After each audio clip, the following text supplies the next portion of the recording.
Effectivement, il faut aller voter parce que c'est un moment important de la vie de la cité et il faut qu'un maximum de personnes se mobilisent pour essayer de gagner cette élection au premier tour parce que évidemment c'est aussi quelque chose de très important et donc j'espère que le plus grand nombre viendra dimanche. Ceux qui ne peuvent pas venir ont encore le temps de faire la procuration auprès du commissariat et il y a toutes les bonnes raisons dimanche d'être présent.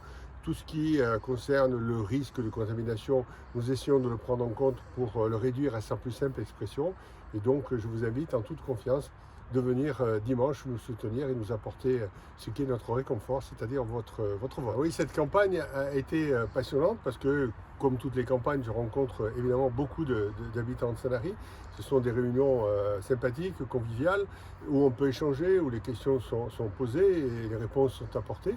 Et donc, oui, effectivement, ce que je tiens à dire aux Sanariens, c'est que ouais, la majorité des habitants se rendent bien compte que nous avons fait beaucoup de choses, mais on a envie d'en faire encore d'autres pour essayer d'améliorer le cadre de vie, pour leur donner davantage envie de rester et de vivre à Sanary et peut-être à d'autres d'y venir. Alors ce qui nous anime, c'est évidemment d'avoir des questions financières qui sont importantes parce que c'est la base de tout. Donc maintenir une fiscalité très basse, ne pas emprunter, continuer à augmenter le patrimoine pour les générations futures, même pour nos propres années à venir, et puis améliorer le cadre de vie, offrir encore plus de qualité d'enseignement aux enfants de Sanary.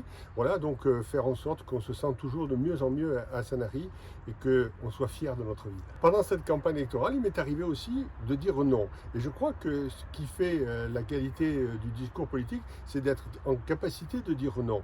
La deuxième chose qui fait la qualité de la vie publique, c'est de poser des actes. Et c'est pas de se contenter de paroles, de paroles, de paroles. Non, il faut poser des actes, que les citoyens se rendent compte qu'on fait. On fait parce que ça a du sens, on fait parce que ça correspond aux attentes de la population, on fait parce qu'on en a les moyens de le faire, et en tous les cas, on essaye de satisfaire le plus grand nombre. Voilà ce qui anime cette démarche, mais surtout, ça repose aussi sur une question fondamentale, la capacité de se remettre en question en permanence. C'est la seule façon de progresser, et c'est la façon que j'essaye de partager avec le plus grand nombre de mes colistiers.